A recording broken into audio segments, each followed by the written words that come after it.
एक बड़ी खबर है वो बताएं ब्रिक्स समिट से जुड़ी हुई, उसके बाद आगे बढ़ते हैं। ब्रिक्स समिट पर चीन का पहला बयान आया है। चीन ने भारत में ब्रिक्स समिट का समर्थन किया है, भारत के साथ मिलकर काम करेंगे, चीन ने यह कहा है। और ब्रिक्स समिट की मेजबानी की जब बात हो रही थी तो जब भारत को मेजबानी मिले इसको लेकर भी चीन ने भारत का समर्थन किया है।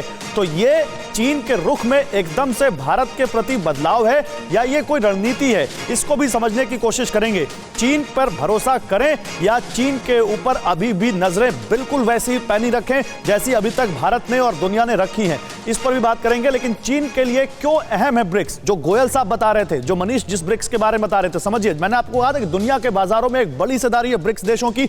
अब आइए आपको ब्रिक्स के बारे में बताते हैं, फिर आप समझेंगे कि चीन आखिर क्यों मजबूर हो रहा है भारत के सामने घुटने टेकने को। दुनिया की जीडीपी में करीब 22% हिस्सेदारी है केवल इन 5 देशों की, जो ब्रिक्स जिनका संगठन है। दुनिया की आबादी में इस संगठन की 44% हिस्सेदारी है, यानी लगभग आधी आबादी दुनिया की इन 5 देशों में रहती है। इसके अलावा ब्रिक्स देशों का आपसी कारोबार देख लें तो यह $700 अरब से ज्यादा है। इतना बड़ा बाजार आखिर कौन सा देश, और वो भी वो देश जो दुनिया में नंबर 1 बनना चाह रहा हो, कैसे खोने देगा। इसलिए कहीं ना कहीं चीन आज घुटनों पर आता दिख रहा है। सहवाल दासगुप्ता साहब, क्योंकि आप चीन मामलों के जानकार हैं, चीन में क्या सोच है? जो हमारे पास जानकारी है, चीन की जनता में बहुत गुस्सा है। एक तो वहां की सरकारी मशीनरी प्रोपेगेंडा फैला रही है भारत के खिलाफ, उसको लेकर भी गुस्सा दिख रहा है। दूसरा एक सेगमेंट ऐसा है जो चीन की सरकार से खफा है कि आपने हमें 8 महीनों तक अपने लोगों की जानकारी नहीं दी, अपने सैनिकों की जानकारी नहीं दी। तो ग्राउंड पर क्या है सर वहां पर इस वक्त सेंस?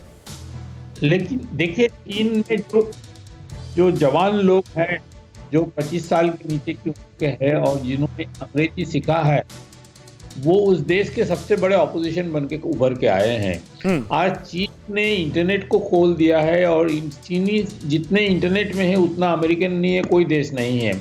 यही लोग हैं जो विदेश भी जाते हैं, अंग्रेजी भी सीखे हैं, दुनिया के बारे में जानते हैं, डेमोक्रेसी के बारे में समझ गए हैं। वो सवाल पूछने लगे हैं और कठिन कठिन सवाल पूछने लगे हैं। अगर युद्ध हुआ है तो अब अगर भारत के लोग मारे गए तो हमारे लोगों को क्या हुआ, ऐसे सवाल पूछते हैं। सिंजांग में मुसलमानों पर अन्याय हो रहा है, आम चीनी इस पर खुश नहीं है क्योंकि उनको इससे कोई मतलब नहीं है कि किसी को सप्रेस किया जाए।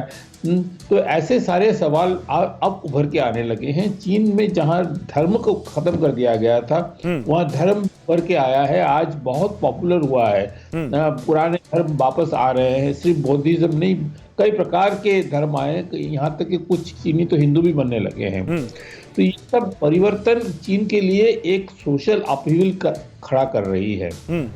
फिक्र आपकी, सोमवार से शुक्रवार रात 9 बजे सिर्फ TV9 भारतवर्ष पर।